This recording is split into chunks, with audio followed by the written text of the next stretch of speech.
Hello and welcome to Social Creatures Connects. Social Creatures Connects is an interview series where we speak to subject matter experts about all things social connection. Our guest today is Angelica Russo. She is a licensed therapist and she has taken the time to sit down with us today. We're going to talk a little bit about how to socially and emotionally support yourself, your friends, and your loved ones. Angelica, Ange, if you don't mind, welcome. Thank you so much for your time. I'm excited to be here. Excited. Good. Really glad to have you.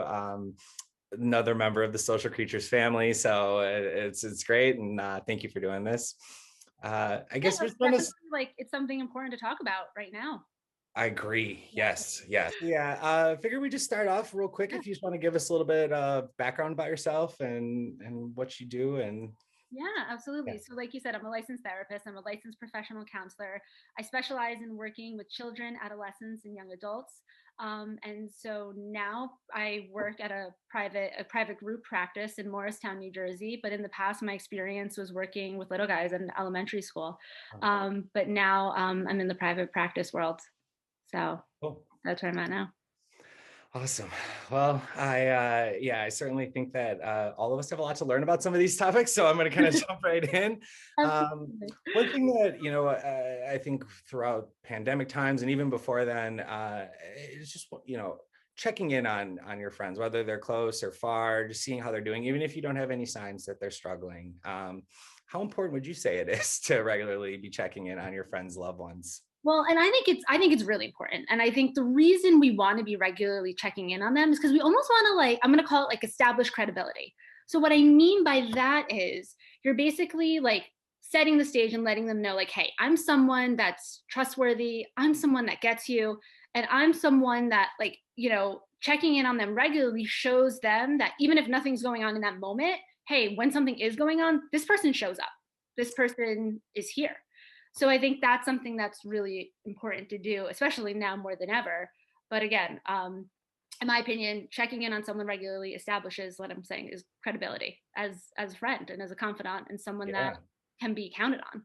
That makes so much sense to me, honestly. Yeah, because I know that I love when people check in on me, right? So it's just like, okay, like imagine that if I did it for somebody else, they would probably enjoy it as well, right? So a couple of things, it's just tough sometimes to figure out how exactly to reach out to a friend. Like, what are some good ways to reach out? And, we have all these different forms of checking in. You could text somebody, you can call them.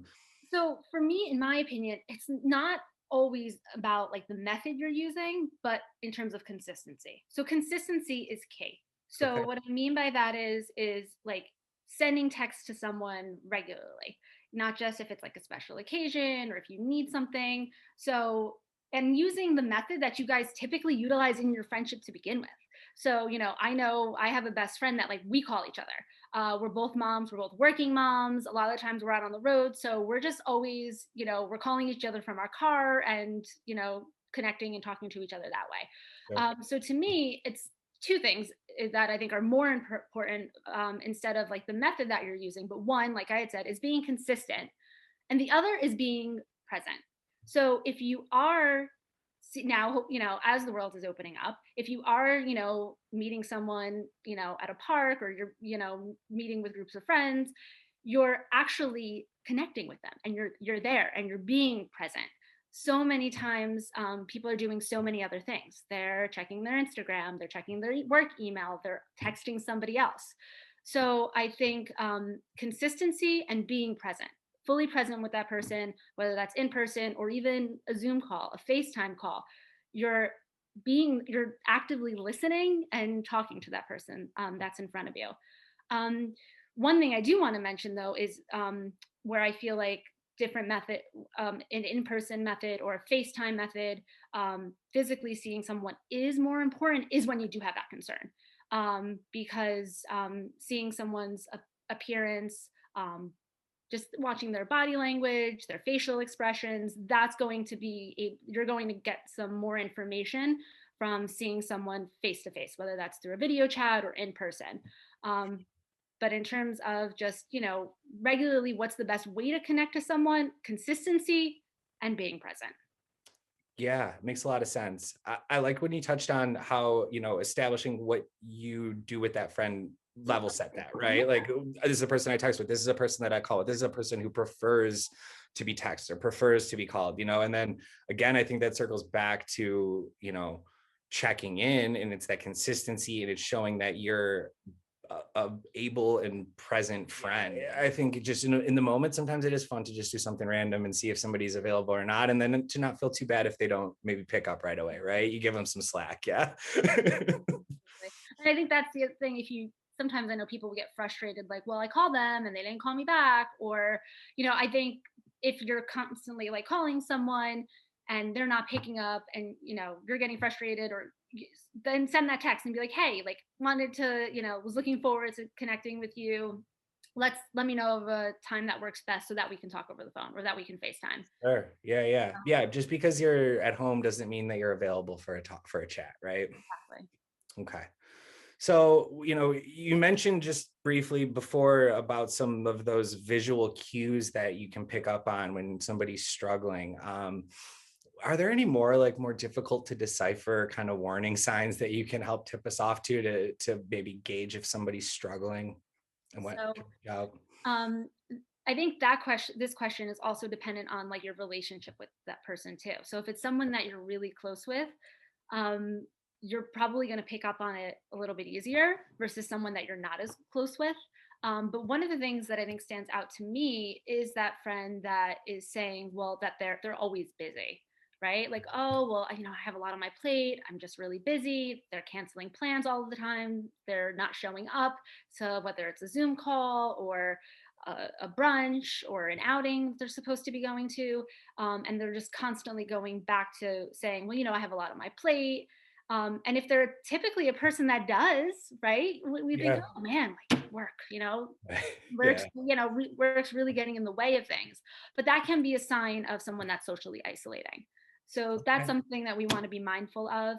And that one's a little bit trickier to decipher than some of the other things that are a bit more glaring. So what I mean by that is like acting out behavior, excessive drinking, or like drug use or things of that nature. Sure.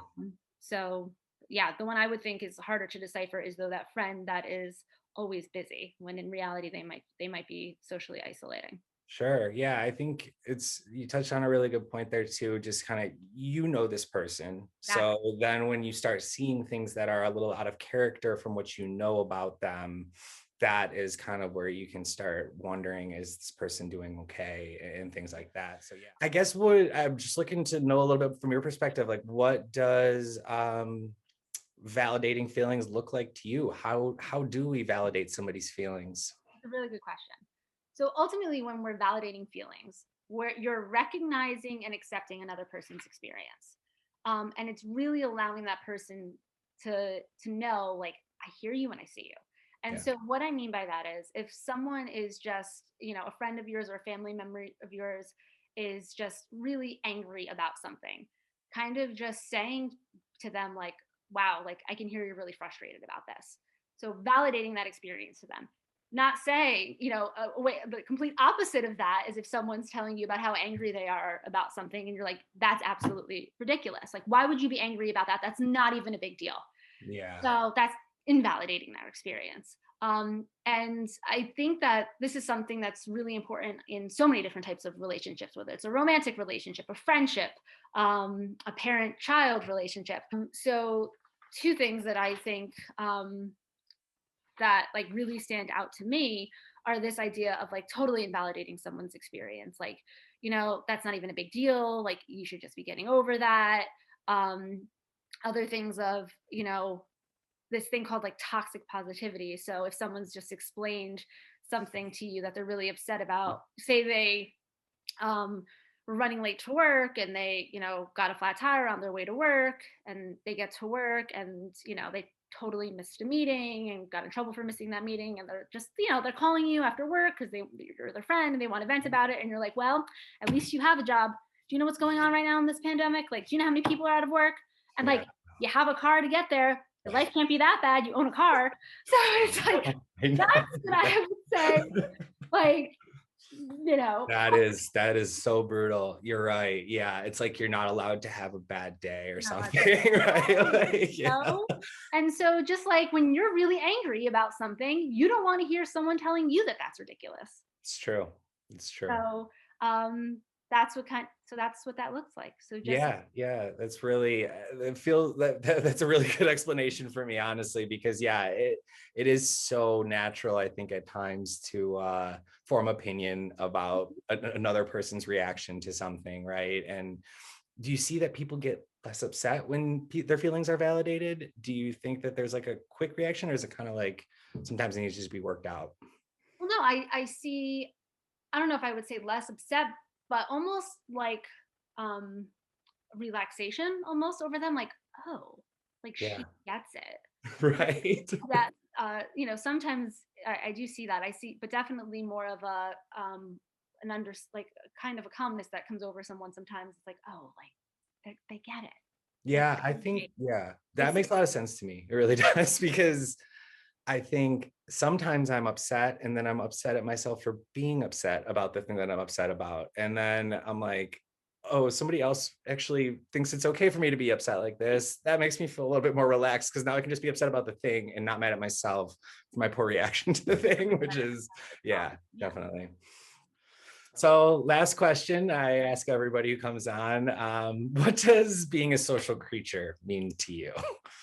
Being a social creature to me is just feeling truly connected to the individuals around me. And I'm gonna sound like a broken record, but I'm going back to being present. I think so many of us are social creatures, but we're not actively present and there when we're with somebody else. So I think to kind of really make that meaningful, true connection, we need to do one thing at a time, put down our phones, and just like be be there. Yeah, awesome. And thank you so much.